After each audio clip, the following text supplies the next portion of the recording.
E aí, minha gente, tudo certinho? Maravilha. Pessoal, essa é a segunda parte da nossa primeira aula de eletricidade. Da aula que leva o título de Carga Elétrica e a Lei de Coulomb. Primeiro capítulo da eletrostática, capítulo que forma a base para todos os outros. Nós vamos para a segunda parte, vai dar tudo certo, você vai assistir a aula, tranquilo aí, vou caprichar. Mas antes, deixa eu te fazer aquela velha pergunta. Tá inscrito no nosso canal? Não. O que falta? Se inscreva, ative as notificações. Por quê? Porque quando eu postar a aula no nosso canal, você recebe a notificação e pode se organizar para estudar. Se gostar da aula, deixa o seu like. Para você apenas um clique para o nosso canal é muito importante. Combinado? Conto com você. Vamos lá para a lousa digital. Muito bem, tá aí. Gente, rapidão aqui, vamos dar uma geral sobre a primeira parte de forma bem objetiva. O tema principal foi a carga elétrica e o que é que a gente pode trazer daquela aula para cá. Conceito primitivo, ou seja, não se define, é uma propriedade da matéria, pode ser qualificada através de uma convenção. Qual foi a convenção? Nós convencionamos que para as partículas elementares do átomo, a carga elétrica do elétron seria negativa e a carga elétrica do próton positiva. Expandindo isso para um corpo, como ficou? Se um corpo é positivo, é porque ele perdeu elétrons. Perfeito, estudou a primeira aula, né? Isso é bom. Se ele ficou negativo, é porque ele recebe elétrons. Muito bem. A carga elétrica também pode ser quantizada e é fácil, não é nada demais. Essa quantização da carga elétrica se fundamenta na carga elétrica elementar. Relembre, a carga elétrica elementar é a menor quantidade de carga elétrica encontrada na natureza. Esse valor é dado nas provas, 1,6 vezes 10 a menos 19 coulomb. Muito bem. Então veja, entendido isso, o que é que a gente precisa? Vou começar com os princípios da eletrostática, são dois, muito tranquila essa conversa. Depois, nós vamos conversar sobre os tipos de materiais elétricos. É uma conversa também muito simples. E, finalmente, para você entender como é que um corpo que está neutro fica eletrizado. Por quê? Porque nós descobrimos que é possível classificar, na primeira parte da aula, um corpo em neutro e eletrizado, e se está eletrizado, pode estar eletrizado negativo ou positivamente, mas lá naquela primeira parte não ficou determinado como é que o corpo pode perder ou receber elétrons. Então eu preciso conhecer os três processos de eletrização. Vai dar tudo certo, já está dando. Você vai aprender física para valer. Combinado? Vamos aí, foco na nossa lousa digital, tá aí. E o que é que eu tenho para te falar? Os princípios da eletrostática têm esse título aparentemente, né, sofisticado, mas são apenas dois princípios e um mais fácil do que o outro. São muito simples. O primeiro, inclusive, é muito velho, é conhecido. É o famoso princípio da atração e repulsão. O que é que ele garante? Que se você está falando de partículas eletrizadas, e aí você tem que se lembrar que elas podem ter mesmo sinal ou sinais opostos, sinais iguais, ambas positivas ou ambas negativas, ou uma positiva e a outra negativa. Se essas partículas estão eletrizadas, se elas estão eletrizadas com cargas de sinais iguais, elas se repelem. Se elas estão eletrizadas com cargas de sinais opostos, elas se atraem. Você já sabia disso, mas eu tenho que oficializar, eu preciso disso. Eu tenho que deixar formalizado que quando você tem partículas eletrizadas com cargas iguais, a força entre elas é de repulsão, elas se repelem. E quando tem partículas eletrizadas com cargas de sinais opostos, elas se atraem. Então, repulsão, partículas estão eletrizadas com cargas de mesmo sinal. Atração, as partículas estão eletrizadas com cargas de sinais opostos. Vamos escrever isso? Tá aí. Partículas eletrizadas com cargas de sinais iguais se repelem, enquanto as eletrizadas com cargas de sinais opostos se atraem. Estou aqui em cima, me diga. Tranquilo, não é verdade? Muito bem, respiro então. E o segundo princípio? Esse segundo princípio eu vou precisar dele daqui a pouquinho. Sim, daqui a pouco, eu vou fazer uso dele. Esse princípio vai se chamar princípio da conservação da carga elétrica. E ele vai falar de um tipo especial de sistema. Um sistema eletricamente isolado. Um sistema é classificado como eletricamente isolado se ele não permite a troca de cargas elétricas, de elementos do sistema, com elementos que não pertencem a ele. Se preferir, só é possível troca de cargas elétricas entre participantes do sistema. Então, o princípio da conservação da carga elétrica, ele vai garantir o quê? Que se o sistema for eletricamente isolado, que é aquele sistema em que só permite troca de cargas entre os participantes, entre os elementos do sistema, se o sistema for eletricamente isolado, a soma algébrica das quantidades de carga permanece constante. É isso, vai. Olha aí, eu vou sair, opa, errei aqui agora, vai. A soma algébrica das cargas elétricas existentes num sistema eletricamente isolado é constante. Tá, mas como é que você vai usar isso? Você disse que vai precisar disso, e a gente usa sim. Vou te adiantar aqui uma ideia, porque aí você vai entender melhor o que quer dizer esse princípio, tá? Imagina o seguinte, um sistema é formado por 3 corpos, A, B e C. E quando você soma as cargas, dá um determinado valor que aqui não vai importar. Então eu somo as cargas desses corpos, quantidade de carga de A, quantidade de carga de B, mais quantidade de carga de C. Por que ele fala que a soma algébrica, esse algébrico aqui? Por que esse algébrico aqui é importante? Porque você sabe que quando um corpo está eletrizado, ele pode ser eletrizado positivo ou negativamente. Então sua quantidade de carga pode ser positiva ou negativa. E aqui você leva em conta esse sinal. Olha, você não está somando os módulos, você está fazendo a soma algébrica das cargas elétricas. E aí há troca de cargas entre os elementos, tá? Estou continuando a conversa. Aí é uma troca de cargas entre os elementos. E o que vai acontecer? Eu posso ter agora no corpo A uma carga diferente, no corpo B diferente, C também, mas a soma continua a mesma. Então eu posso dizer que depois desse evento, a soma das cargas de A, de B e de C, a soma continua igual, mas como individualmente pode ter mudado, eu vou escrever QA', QB' e QC'. Que tal? A soma algébrica das cargas elétricas para um sistema eletricamente isolado permanece constante. Fácil? Muito bem. Foco na lousa. Esses são os 2 princípios da eletrostática. A soma algébrica das cargas elétricas permanece constante para um sistema eletricamente isolado, que é o princípio da conservação das cargas elétricas, e partículas eletrizadas com cargas de sinais iguais se repelem, partículas eletrizadas com cargas de sinais opostos se atraem. É isso, estou aqui em cima para te perguntar, posso seguir? Tá confiante? Vai dar certo, vai aprender. Tá assistindo que horas essa aula? Ah, no intervalo do seu trabalho. Ótimo, é isso mesmo. Vai valer a pena a sua dedicação. Você vai aprender, vai fazer excelentes provas. Ah, é de noite, chegou cansado do trabalho, tomou um banho. Ah, mas também vai valer a pena. Vai, seu esforço, sua dedicação, junto com a nossa organização, vai dar tudo certo, tá bom? Vai aprender sim. Vamos seguir.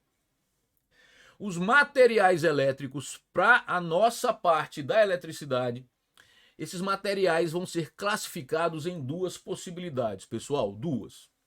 É claro, material elétrico, eu nem escrevi aí porque nós estamos tendo uma aula de eletricidade, mas são os materiais elétricos que podem ser classificados em condutores ou isolantes elétricos. Inclusive, isolante elétrico tem como sinônimo dielétrico. Como eu estou falando no plural, isolantes elétricos, então dielétricos, isolantes elétricos ou dielétricos, tá bom? Muito bem, mas antes deixa eu te prevenir.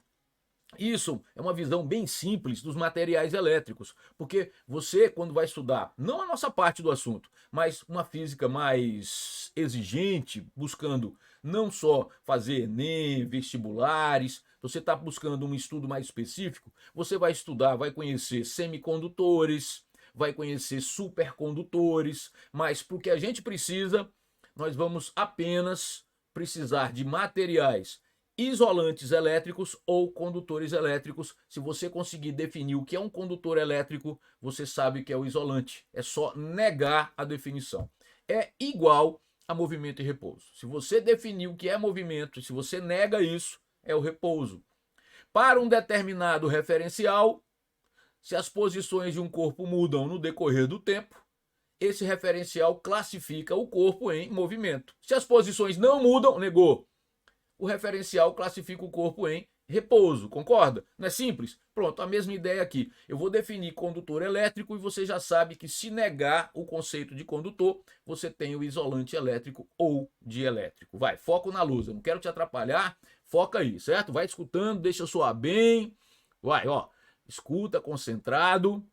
O material é classificado como condutor elétrico se ele tiver cargas elétricas com liberdade.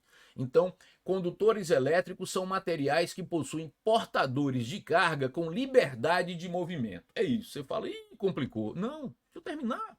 Deixa o homem trabalhar. Veja, eu não sei ainda quem são esses portadores de carga. Acho que foi isso que você ficou confuso, não foi não? Calma, não terminei a explicação. Ah, tem muito mais? Tem mais, mas no sentido de aproximar o seu aprendizado e não afastar. Você vai ver. Para você entender isso bem, nós vamos ter que pensar em 3 classes de condutores elétricos. Vai, de olho na lousa. 3 classes. Primeira classe, segunda classe e terceira classe. Veja como é fácil. Nos condutores de primeira classe, que são os condutores sólidos, os portadores de carga, em quem é que tem liberdade num sólido? Peraí.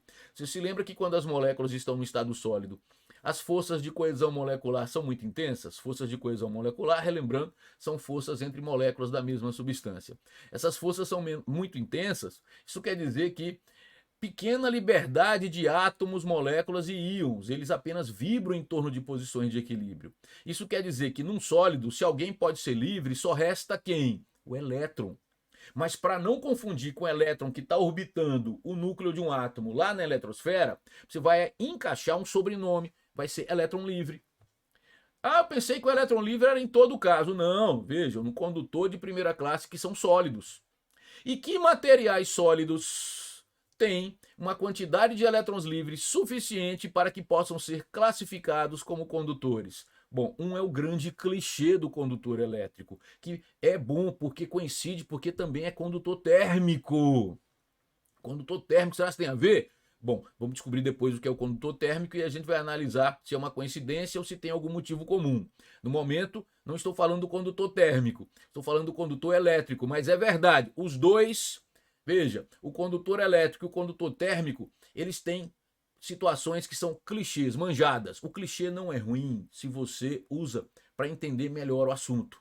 Um exemplo manjado não é ruim se você usa a seu favor. E sim, o grande clichê, o grande exemplo dos condutores sólidos são os metais, Mas tem outro material famoso também que se comporta no estado sólido como condutor elétrico. Foco aí na lousa. Quem são então os condutores de primeira classe? Os condutores no estado sólido são os metais e a grafite, tá? Calma aí que eu adiantei aqui, líquidos e gasosos, mas eu vou falar de cada um deles, se aperrei não, tá? Calma aí. Primeira classe, claro, são sólidos, segunda classe são os líquidos, terceira classe são os gasosos, que a gente subdivide em vapores e gases, mas aqui você pode falar gasosos só. Você só vai fazer essa subdivisão em vapor e gás quando você estiver estudando as mudanças de estado físico. Aí é importante você entender a diferença entre vapor e gás, tá? Mas não é hoje, não é nesse tema. Aqui, os condutores de primeira classe, sólidos de segunda classe, líquidos de terceira classe, gasosos, que são os vapores e gases, certo? Agora, para cada um deles, você vai ter que determinar quem são essas tais cargas livres, portadores de carga com liberdade.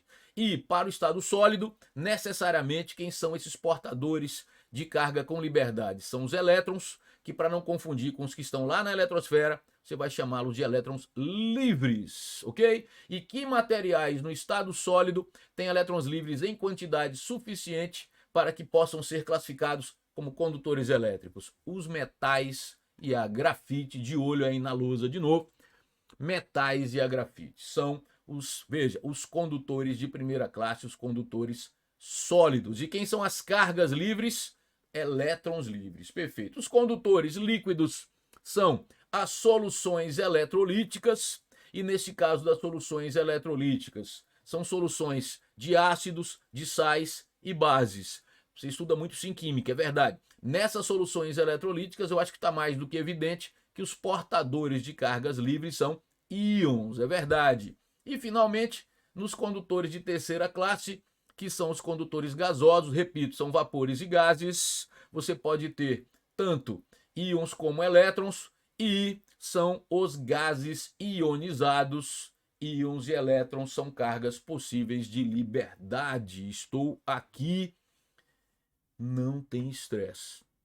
Eu vou usar o condutor metálico. Nós vamos, quando for importante usar o condutor, e vai ser muito importante, porque tem uma parte do assunto da eletricidade que se chama eletrodinâmica, e você vai precisar usar o condutor em forma de fio. Vai chamá-lo de condutor filiforme. E aí, você vai usar metais.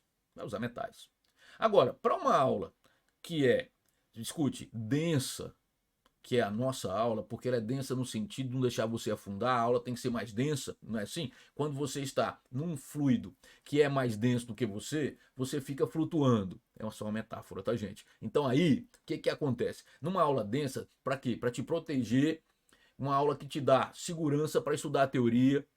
Essa aula eu preciso discutir as 3 classes de condutores, mas nós vamos usar como condutor os metais, pode ter certeza disso, tá? Mas é importante. Vou te dar um exemplo da importância de você estar por dentro também dessas outras classes. Vou te dar um exemplo. Eu vou criar 2 frases aqui, você vai perceber que elas são bem parecidas. Tá preparado? Lá vai. Escuta. Tanto nos metais quanto nas soluções salinas, os elétrons têm trânsito livre. Falso. Ah, mas por quê? Porque nas soluções salinas são íons. Como eu sei disso? Porque eu estudei os condutores de primeira, segunda e terceira classe. Outra frase. Tanto nos metais quanto nas soluções salinas, os íons têm trânsito livre. Falso. Olha o perigo da frase, porque terminou. Veja, salinas e íons. Mas, escute, nos metais são elétrons. E eu só sei disso porque eu estudei os tipos ou classes de condutores. Primeira classe, segunda classe, terceira classe, condutores sólidos, líquidos, gasosos. E agora eu sei quem são os portadores de carga livre em cada uma dessas classes. Tranquilidade, posso seguir, muito bem. Então vai lá. Nós, da primeira parte da aula, nós sabemos que um corpo neutro, ele tem o mesmo número de prótons e elétrons. E ele pode se tornar eletrizado. Primeira parte da aula. Ele eletrizado, ele sofre uma diferença entre o número de prótons e elétrons. Mas você também se lembra que o número de prótons é constante para os fenômenos da eletricidade. Quem é que pode mudar? O número de elétrons, perdendo ou recebendo. Então eu preciso saber de quantas formas isso pode acontecer e entender cada uma delas. Quando um corpo neutro se torna eletrizado, esse corpo sofreu um processo de eletrização. E quantos processos de eletrização eu posso ter? 3. E é sobre eles que nós vamos falar com muito cuidado. Topa? Muito bem. Então vamos lá para a lousa. Processos de eletrização. Quantos? 3. Atrito, contato e indução. A eletrização por atrito é a primeira, também chamada de triboeletrização. Ok? Não tem nada a ver com índio. Tribo aí é porque em grego tribo quer dizer atrito. Então, eletrização por atrito ou triboeletrização. Minha gente, eu volto a falar de uma situação manjada. É um clichê desse tema. Talvez você até comece a rir quando eu começar a falar, porque todo livro de eletricidade, todo professor de eletricidade usa esse exemplo. Mas é manjado, é verdade, mas é útil, é importante. Você vai fazer o atrito, não ria não, entre um bastão de vidro e um pano de lã. Tá vendo que você tá rindo aí? É conhecido esse exemplo, mas ele é útil, vai te ajudar a entender. Quando você faz o atrito entre um pano de lã e um bastão de vidro, você consegue eletrizar os dois. Você consegue mudar o número de elétrons. No caso do pano de lã, ele vai receber elétrons do bastão de vidro. Isso quer dizer que o pano de lã vai se eletrizar negativamente porque tem elétrons em excesso. O bastão de vidro vai perder elétrons, vai ficar eletrizado positivamente, certo? Então, tá aí pano de lã sendo atritado com bastão de vidro. E isso vai garantir para você o seguinte, é muito, muito, muito importante. É que só há eletrização por atrito se, atenção, os corpos são de materiais diferentes. Isso é muito, muito importante. Vamos ilustrar essa eletrização. Vamos lá, ó, aqui, vou ilustrar. Você fez o atrito É uma ilustração, tá? Aqui não, era uma foto, né? Mas agora é ilustração. Você fez o atrito do bastão de vidro com pano de lã e o que vai acontecer? O bastão de vidro perde elétrons para o pano de lã. O bastão de vidro vai se eletrizar positivamente, falta de elétrons. O pano de lã vai se eletrizar negativamente, excesso de elétrons. Tá aí. Isso quer dizer o seguinte, que depois do processo, os corpos ficam eletrizados com cargas de sinais opostos. Isso também é importante. Depois do processo de eletrização por atrito, os corpos têm cargas elétricas de sinais opostos. Mas aí vem uma pergunta aqui em cima. O pano de lã sempre fica negativo? O bastão de vidro sempre fica positivo? Ou será que isso é aleatório e que depois, numa outra situação, quando eu faço o atrito do bastão de vidro, com quem? Porque se for com pano de lã, essa situação vai sempre se repetir. Agora, se for o atrito do bastão de vidro com outro material, pode ser sim que o bastão de vidro retire elétrons desse outro material e que fique eletrizado negativamente, e esse corpo é que fica eletrizado positivamente. Aí você vai dizer, poxa, Wendel, que confusão, como é que eu vou saber disso? Aí é que está, você não precisa saber. Como assim? Você não precisa saber quem vai ficar positivo e negativo. Você tem que saber que o processo acontece numa única garantia, que os corpos sejam de materiais diferentes. E tem que saber que alguém vai ficar com excesso de elétrons, eletrizado negativamente, e com falta de elétrons, eletrizado positivamente. Agora, quem vai ficar positivo, quem vai ficar negativo, não é sua responsabilidade, porque se uma questão exigir isso de você, cabe a questão te dar uma tabela contendo os materiais que a questão está tratando e uma ordem sobre quem vai ficar positivo, quem vai ficar negativo. Essa tabela vai receber o nome científico de série triboelétrica. É uma tabela que contém materiais isolantes elétricos, porque a eletrização por atrito ela se torna mais evidente com materiais isolantes, tá? Essa tabela ela é formada por materiais isolantes elétricos ou dielétricos e ela se chama série triboelétrica. Vai aparecer um exemplo aí de uma série triboelétrica, mas é um exemplo. Você não pode pensar que é universal, que toda série triboelétrica vai conter necessariamente os materiais que vão aparecer no meu exemplo, tá bom? E aí estão. Veja como é fácil interpretar a série triboelétrica. Se você faz o atrito do vidro com lã, que foi o caso, veja lá. Olha como é que tá aí essa série. Está indicando que quem fica negativo é quem está mais abaixo na tabela, concorda? Quem está negativo é quem está mais abaixo. Dá uma olhada aí, ó. Essa setinha tá assim. Então, veja lá. Pano de lã. Opa, localizei. Bastão de vidro. Encontrei. Quando eu faço o atrito do bastão de vidro com pano de lã, quem é que fica negativo? O pano de lã bateu, positivo o bastão de vidro. Mas aquilo que eu te falava, cuidado, porque se for o atrito entre vidro e pele de coelho, veja que o vidro é que vai ficar negativo e a pele de coelho é que ficaria positiva, mostrando aí. Quer que eu apague para não estragar o visual aí? Sem problema. De repente você quer bater uma foto aí, né? Ficou tão bonita essa tabela. Pois é, foi eu quem fiz. Então, olha só, eu desenho tudo aqui na aula, quem organiza sou eu, tá? Pois é, eu sou caprichoso porque é de minha personalidade mesmo. Eu sou esse perfeccionista, procurando no sentido de criar coisas que você possa aprender física para valer. É isso. Você vai me conhecendo aqui nas aulas e depois você vai concluir isso. Não é nenhuma vaidade ser perfeccionista não, tá? É até para quem é muito ruim. Porque você grava as coisas muitas vezes, faz desenhos muitas vezes, vê um detalhe, faz tudo de novo. Mas para você que está assistindo a aula pronta, tenha certeza que isso é importante, tá bom? Muito bem, entendeu a série triboelétrica? Muito bem. Aí está o primeiro processo de eletrização, a eletrização por atrito ou triboeletrização. O que é que eu destacaria aqui em cima? O que é que eu destacaria? Eu destacaria a garantia para o processo acontecer, a validade do processo, que os corpos devem ser de materiais diferentes. O pós-processo, que necessariamente os corpos se eletrizam com cargas de sinais opostos.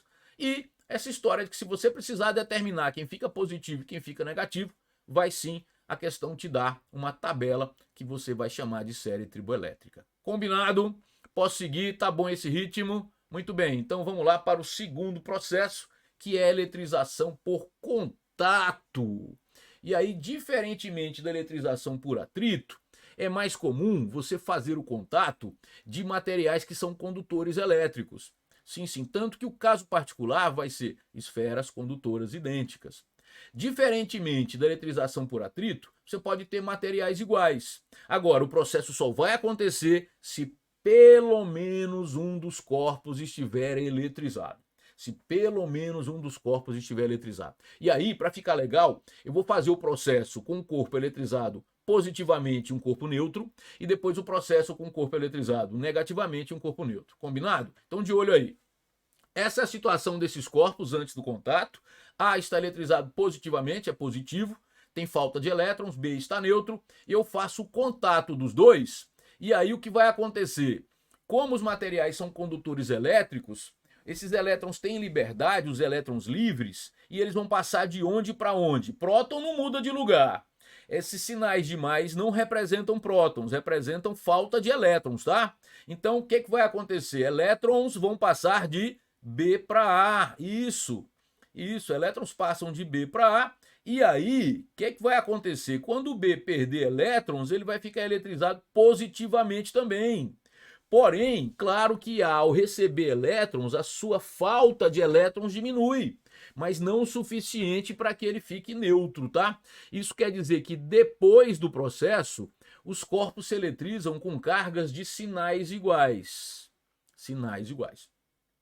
Eu tive um cuidado didático aqui que nem era necessário, de você contar quantos sinais de mais tinha num corpo e você notar que é só uma simbologia, mas eu tive esse cuidado, que isso acontece nos dois corpos depois, para apenas justificar aquela história que a soma algébrica das quantidades de carga elétrica de um sistema termicamente, um sistema eletricamente isolado permanece constante. A soma algébrica das cargas elétricas num sistema eletricamente isolado permanece constante. Eu fiz essa brincadeira simbólica aí, que você contar, vai lá, 1, 2, 3, 7 sinais de mais e no final também tem 7. Não precisava disso. Bastaria você saber que depois do contato os corpos se eletrizam com cargas de sinais iguais. Mas eu fui caprichoso nesse sentido para você se lembrar que para um sistema eletricamente isolado, a soma algébrica das cargas elétricas permanece constante. É só uma simbologia, porque ninguém vai ficar contando a falta de elétron no corpo, tá? É só para juntar essa simbologia didática e fazer, claro, você dar passos para frente no sentido de aprender o que é eletrização por contato, certo? Muito bem, então o que é que você comprovou? Que depois do contato, os corpos se eletrizam com cargas de sinais iguais. Veja, vou ficar maior de novo, não é carga igual não, hein? É só o sinal. A garantia, sinais iguais. Mas sim, vai existir uma situação em que as cargas ficarão iguais. Mas a garantia universal, depois da eletrização por contato, é que os corpos continuam eletrizados, os corpos estão eletrizados com cargas de sinais iguais. Ok? Muito bem. O que é que mudou agora? Aqui, voltando, o corpo A era positivo, B neutro, e agora o corpo A é negativo e B neutro. Só que o processo é igual. Você encosta um corpo no outro, na eletrização por contato, só que agora, volta lá naquele. O que acontecia? O corpo neutro perdia elétrons, você viu? E quando o corpo neutro perdeu elétron, ele ficou eletrizado positivamente. Agora aqui, ó, o corpo neutro vai receber elétrons, porque o corpo A tinha elétrons em excesso. E o corpo B, ao receber elétrons, também vai ficar eletrizado negativamente. Também por quê? Porque o corpo A vai continuar negativo. Mas aquela mesma justificativa, tá? A garantia é que eles se eletrizam com cargas de sinais iguais. Eu não estou te dando garantia de cargas iguais, embora isso vá acontecer num caso particular. Aqui em cima, você viu que eu tive cuidado com a simbologia também? Que eu coloquei 7 sinais menos em A e depois a quantidade de sinais menos se repetiu, apenas para a gente relembrar que a soma algébrica das simbologia o que está aí, tá? A soma algébrica das quantidades de cargas elétricas para um sistema eletricamente isolado permanece constante. Então, depois da eletrização por contato, independentemente de um corpo neutro sofrer o contato com um corpo positivo ou negativo, depois do contato, os corpos estão eletrizados com cargas de sinais iguais, certo? Mas, Wendel, que história é essa de caso particular? Tem esferas condutoras idênticas, então esferas que têm raios iguais. E aí eu tenho duas esferas A e B antes do contato. A esfera A tem uma quantidade de carga QA, a esfera B tem uma quantidade de carga QB. Eu faço o contato dessas esferas e separo. E agora a esfera A tem uma quantidade de carga QA', a esfera B uma quantidade de carga QB'. E aí o que eu vou fazer? para um sistema eletricamente isolado, a soma algébrica das cargas elétricas antes do contato vai ser igual à soma algébrica das cargas elétricas depois do contato. Vamos anotar isso? Mas é para um sistema eletricamente isolado. Vou anotar aí na nossa lousa. A soma algébrica das cargas antes, QA mais QB. Igual, porque se não muda, é igual. A soma algébrica das cargas depois, QA' mais QB'. Só que nesse caso de esferas condutoras idênticas, como os raios são iguais, colocar de vermelho aqui, isso faz com que depois do contato a carga de A seja igual à carga de B e eu posso chamar só de Q', já que são iguais. E aí fica QA mais QB igual a Q' mais Q', que representa a carga de qualquer esfera após o contato. 2Q' igual a QA mais QB, desce um pouquinho. Então, Q' é QA mais QB sobre 2. Sobre 2 porque eu tenho duas esferas participando. Mas se eu fizesse o contato simultâneo, todas as esferas ao mesmo tempo em contato, de 3 esferas, seria a carga igual, se elas fossem idênticas, que é o que eu quero, e a soma algébrica das cargas QA mais QB mais QC. Algébrica, não é módulo, tem que levar em conta o sinal, certo? Fórmula, não, apenas uma ideia que termina aparentando uma fórmula, porque fica com sinal de igual, isso te arremete fórmula, mas na verdade isso aqui pode mudar de acordo com o número de participantes. Não é sempre por 2. Agora, o que é importante para você? Saber que para um sistema eletricamente isolado, a soma algébrica das cargas permanece constante e que se as esferas têm o mesmo raio, o que vai acontecer? Depois do contato, as cargas necessariamente são iguais. Isso aí você fica coberto, porque mesmo que tenha mais esferas, que você possa fazer o contato simultâneo de 3, 4 esferas, você vai entender que, claro, você vai somar essa quantidade de cargas e dividir pelo número de esferas que estão participando. Combinado? Tudo tranquilo, respira. Só está faltando mais um processo, tá? Que processo é? Eletrização por indução. Tá bom, vamos lá. Vamos focar na lousa. Vamos lá. Aí está. Terceiro e último processo de eletrização, a eletrização por indução. Induzir, o que significa? Alguém é induzido. Tá, ele sofreu um processo, mas é diferente. Ele foi induzido. Então existiu alguém que se comportou como indutor. Tem culpa esse alguém? Tem. Mas participou diretamente? Não. É isso. Na eletrização por indução, nós teremos 3 participantes. Um corpo neutro, que vai sofrer o processo, ele tem o mesmo número de prótons e elétrons, está neutro, vai sofrer o processo. Então, como ele vai sofrer o processo, ele vai ser classificado como induzido, ele começa neutro e termina eletrizado. Um corpo que vai ser o papel de indutor, vai fazer o papel de indutor, mas se ele é indutor, ele participa, ele tem culpa no cartório, mas ele não vai participar diretamente. Isso quer dizer que a quantidade de carga desse corpo não muda. Ele tem que estar eletrizado, positivo ou negativamente, mas a quantidade de carga dele não muda. Ele é o indutor. Então tem que ter um terceiro participante. Por quê? Porque o induzido tem que perder elétrons ou receber elétrons para alguém. E esse terceiro participante é a ligação com a Terra. Então, vamos lá. Vou te contar a história. 3 participantes. O induzido, que começa neutro, chamado aqui de A, e vai terminar eletrizado. O indutor, chamado aqui de B, que tem uma carga necessariamente diferente de zero, mas não vai mudar essa carga. E o terceiro participante, que é a Terra, a ligação com a Terra, que pode tanto ceder elétrons para o induzido ou receber elétrons dele, certo? Muito bem. Esse processo é uma rotina. Se preferir, esse processo é uma receita, é um conjunto de ações. Mas você tem que tomar cuidado, porque tem uma certa parte que, se você trocar a ordem, você tem o corpo que era para estar eletrizado, neutro. Isso, então tem que decorar. Não, decorar não, você tem que entender, porque aí, veja, você vai perceber que essa ordem ela é muito lógica. O que eu devo fazer? Eu devo primeiro aproximar o indutor do induzido, não posso encostar, senão é eletrização por contato. Eu vou aproximar o indutor do induzido.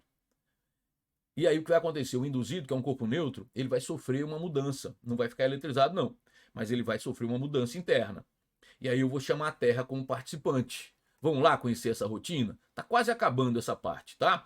Essa aula, a primeira aula de eletricidade, você já tem que se preparar psicologicamente, que ela tem 3 partes, tá? 3, porque senão fica muita coisa.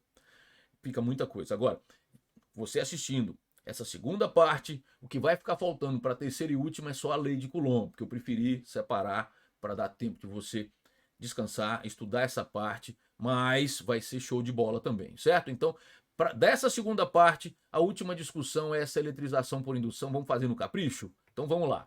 Vamos lá. Primeira atitude, aproxima-se o indutor do induzido. E olha só o que você provocou. Observe, o indutor não muda de carga. A carga do indutor permanece constante, tá? A carga do indutor, lembra a abreviação de constante? CT, ela não muda.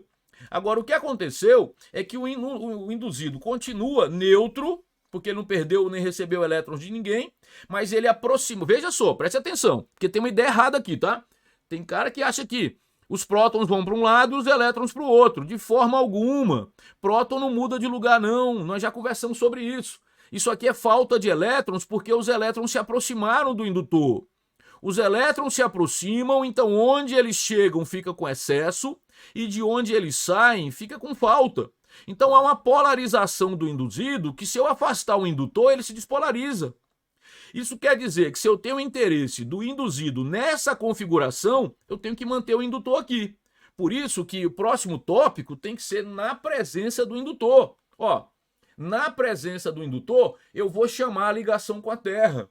Porque se eu afastar o indutor, veja, antes de ligar com a Terra, o induzido se despolariza, o processo não vai acontecer. Mas na presença do indutor, eu chamo a ligação com a Terra, e como essa parte do induzido tem falta de elétrons, elétrons vão subir. Cuidado, volta. Próton não desce, porque isso aqui primeiro não é próton. Isso é falta de elétron. E segundo, você tem que se lembrar que próton não se desloca por aí. Você sabe que para os fenômenos da eletricidade, o número de prótons não muda, o núcleo do átomo é intocável. Então, elétrons sobem, mas como veja só, quando o elétron subir, lembra que ele estava neutro? E ele já fica eletrizado negativamente. E se eu afastar o indutor daqui, os elétrons descem. Isso quer dizer que eu só posso afastar o indutor depois que cortar a ligação com a Terra. Então, a próxima atitude é, na presença do indutor, ainda na presença do indutor, eu vou desfazer a ligação com a Terra. Tá aí, ó, o indutor presente. O que é que eu vou fazer? Isso, corto a ligação com a Terra, e aí sim, agora eu posso afastar o indutor do induzido. Vamos afastar? Afastando, e como é que ficou? O indutor não mudou de carga, ele era eletrizado positivamente e o induzido ficou eletrizado negativamente. Então, observe que há uma eletrização com sinais opostos. Eu usei indutor positivo, o induzido ficou negativo. Se eu tivesse usado o indutor negativo, o induzido ficaria positivo, porque elétrons desceriam para a Terra. Que tal? Então, na eletrização por indução, depois do processo, o induzido se eletriza com uma carga de sinal oposto à carga do indutor. Então vai, eletrização por atrito, os corpos se eletrizam com cargas de sinais opostos. Eletrização por contato, os corpos se eletrizam com cargas de sinais iguais. Eletrização por indução, o induzido ficará eletrizado com uma carga de sinal oposto à do indutor. A Terra pode receber elétrons, o induzido se eletriza positivamente. A Terra pode ceder elétrons, o induzido se eletriza negativamente. É isso. É isso que fecha essa segunda importante parte da nossa primeira aula de eletricidade, que leva o título de carga elétrica e a lei de Coulomb.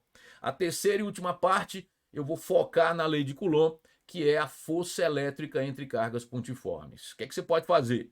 Você pode respirar um pouquinho, descansar e assistir a terceira parte, ou você pode estudar essa parte primeiro, a segunda, e depois assistir a terceira parte. Agora, os exercícios eu te peço para só começar a fazer depois de estudar as 3 partes. Lembra que a ficha 1, o link dessa ficha está aí na descrição do vídeo, tá?